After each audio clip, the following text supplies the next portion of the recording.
Hey, what's up? It's Jim, and today I'm going to talk about Nimona.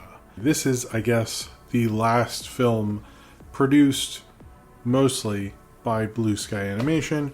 Blue Sky, which was at Fox, picked this up, this book, Nimona, which is by N.D. Stevenson, who also worked on She-Ra, the recent She-Ra.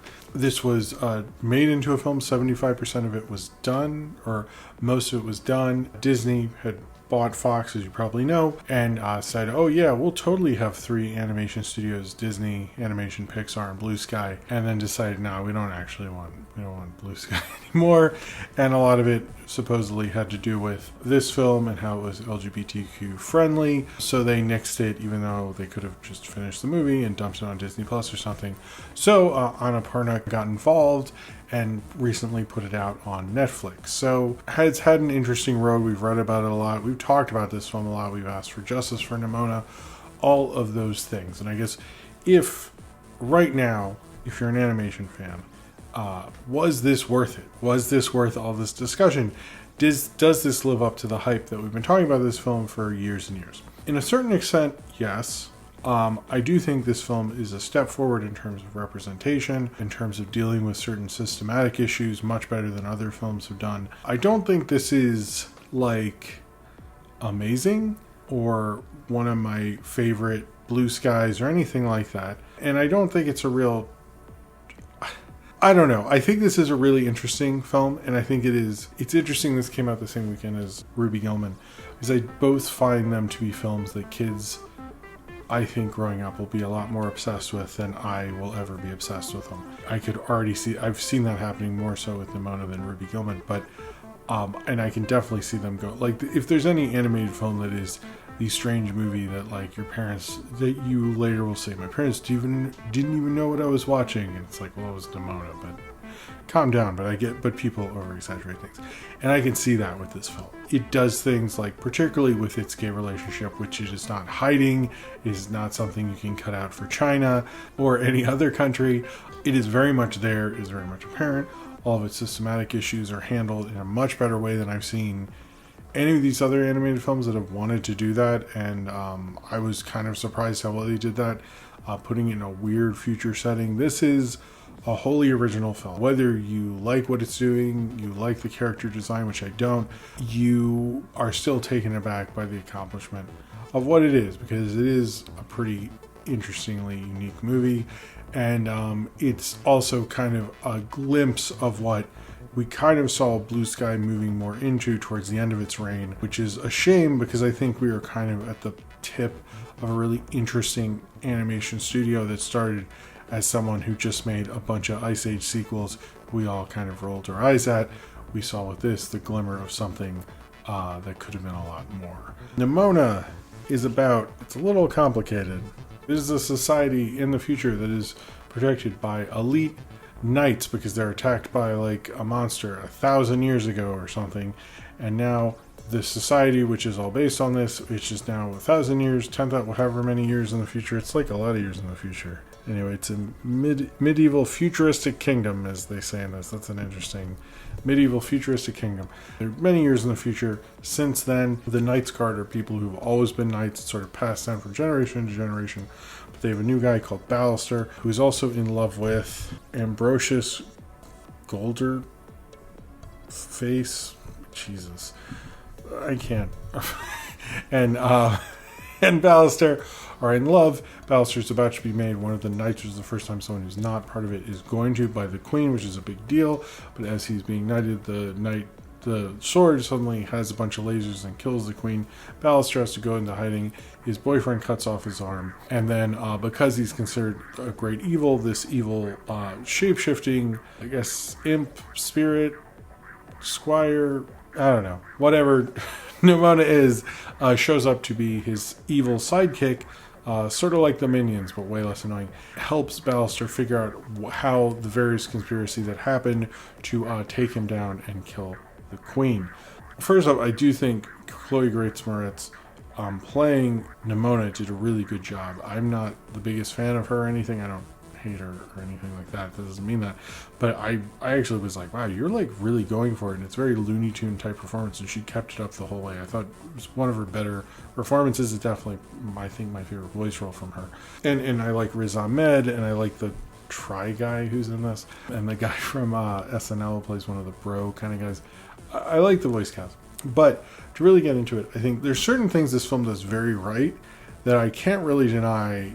I'm very happy for it. Certainly the systematic thing, how to deal with like a society, I guess is sort of a spoiler, but not really, has been lying to you, and it's been like covered up for the good of the society that's not good for everyone.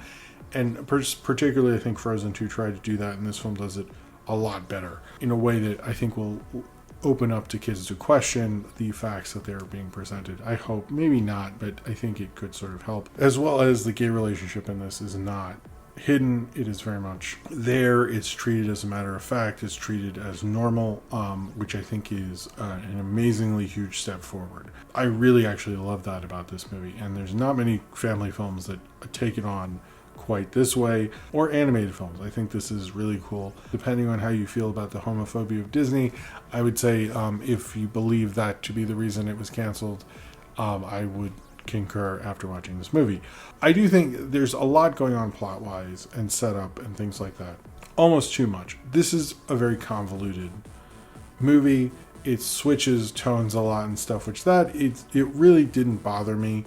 It was just that I was like, wait, there are these knights and this future society thing, and like, what is this thing? What does this lead to that? If you take a film like the original Star Wars, it has a very convoluted lore, but just hints at a bunch of stuff. So you're sort of like, wait, what's the Clone Wars? What's that thing? What's this? And you kind of just hear little bits, and you're interested to go in that world. I think a lot of films nowadays, when they have this whole world building, they're like, let me explain it to you. And you're like, no, what? Just tell me what I need to know. That's what you should always do. That's why Star Wars, or Star Wars A New Hope, or that movie that's called Star Wars that came out in 1977, that's why that film still works so well, because they just like hinted a bunch of stuff. And if you're into it, one, you'll buy all that extra books and merchandise and all that other bullshit. But two, it's like you want to see more because you're curious. You want to go into that world. And like, I don't think there's anything about the Nimona world that like made me curious. Like, it just is like, oh, you saw Nimona? Yeah, you get it. It's like, I don't think people think about that. I think they think like, well, what if people question it? Go, that's a good thing, motherfucker. That I didn't love, and I don't like this design. I'm sorry. Like, I know people say it's because of Spider-Verse. I'm like, don't mess with the good name of Spider-Verse to try to justify your shitty design. I mean, this is like comparing this to Spider-Verse is like comparing Nirvana to Candlebox. Or like comparing a good thing to a less than good thing. This design doesn't really work. I'm wondering, I can't imagine Blue Sky would have done this. I feel like Blue Sky would have done something different. I wonder if they changed the design. And I've heard people overly justify it, but it's just not very good. Frankly, it's not very good. It's not a good style. It's not going to age well. It just stinks. That was a huge kind of problem with it. It's like, I think like if like Ruby Gilman has great design and great animation stuff, and this is just like really held it back. Plus the action sequences all feel like I've seen them so many different places. Like there was nothing unique about them. Like I found that to be relatively boring. I think this film knows character very well. It doesn't know action very well at all. Although there's like various monsters, particularly towards the end, I thought the design was modern on purpose, but sort of worked for it.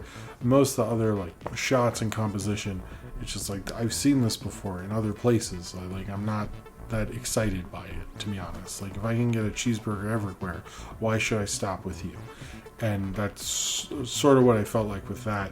But I don't think this is a bad movie. I think if you have kids and they want to watch it, I would, or are into animation or have been wanting to see this for years, I would. And this is directed by the two directors, Nick Bruto and Troy Quane, who directed Spies in Disguise, which I also liked, and it kind of hints at like a broader, smarter, more interesting studio. Both their works. I'm really curious what they do after these two films. After Blue Sky's over, I guess, what's going to happen to them, because I think they're really strong directors, but they also, both this and Spies in Disguise, brought up really interesting moral arguments and did them very well and communicated them really well and appealed to kids in that. And everyone else, I think, wants to do that, and I don't see many people outside of Into the Spider-Verse, honestly, or Across the Spider-Verse, or both of them, really do that. And this, they're taking on really complex ideas in both this and Spies in Disguise. I'm not joking, by the way, towards the end of both those films. And they do them really well. I do think, like, I think this film has a lot more problems than Spies in Disguise. The way they're telling stories is something we really got to look out for. I'm really serious about that. Like, I can honestly see an all-timer coming from these guys. If they're able to start these moral arguments and do them well and, like, surprise me both times. Like, I don't remember much of Spies in Disguise, but I remember the part towards the end where they have a real, like, complete moral, justifiable argument. And I was like, this is Blue Sky. What's going on right now? It was a shocking moment and really well played. And I feel the same thing about Nimona. And when they did, I was very shocked at how they also nailed it both times. And they absolutely deserve a lot more acclaim for being able to do things like that. I don't think the whole of this film really works. And I also don't like Nimona kept saying metal. And they play like punk. Like, you can play metal in kids' movies. Like, I see so many kids with AC/DC and Metallica shirts. Just like, I know those two are expensive, but like there are a lot of metal bands that you could have played instead of like punk. I was like, then just say punk. Like, maybe that's a nitpicky thing, but like, you know, I mean, you could have done Motorhead. I think Motorhead would have been cool. It's just like she says metal, and I'm like, what metal? It's not metal. I'm a little lost on that one. I think this is an interesting film. It really is. I think it brings up a lot of stuff and does it better than a lot of films have. It's a lot braver in terms of doing what it needs to with its characters and the story than a lot of animated films are. I just wish the animation and the design was a lot better. I think that really holds it back for me. But I think I'm curious how kids will view this in 10 to 20 years, because I feel like this is going to hold on a little more. Nimona is a really great character. Chloe Grace Moretz does a great job presenting her. There's a lot in this story that can be read into by various groups. I don't honestly think it's one or the other. I know some people said this, some people said that. I think it's broad, like X-Men or Frozen. That's not necessarily a bad thing. I know a lot of people sometimes think that, but I disagree. I think everybody needs someone that they can relate to. This is an interesting film. It's something to talk about the behind the scenes for. I don't think it's totally a great movie, but I do think there's a lot in there that inches it close. I kind of almost want to say that because I particularly really like certain elements of it. It's not there fully, and you know, you have to admit that. So I think Nimona is a much more interesting movie than Disney could make right now, and a much more interesting movie that showed what Blue Sky was interested in. And thinking and fantasizing about those things are really interesting. You know, it's really fun too. But does the movie make me think those things? Does the movie make me think of fantasies and stuff like that? Does the movie excite me? Not totally in all of those, but it hints at something and talks about things in a way that I think a lot of animated films, a lot of films in general, are afraid to talk about. And the fact that they're doing it and we're able to conquer this mountain is a miracle in itself, and something we shouldn't just shrug off and go, oh, well, that wasn't as interesting as it could have been. I think it's just as interesting. I just think as a movie, it might just not be that good, but I'm still glad it's here, and I'm glad it's on Netflix, and I'm glad kids are watching it, and I'm glad that it's happened. That doesn't mean I have to think it's good or anything, but I'm still, glad. So if you have seen Nimona and you would like to talk about it, then comment below in the comments and subscribe if you would like.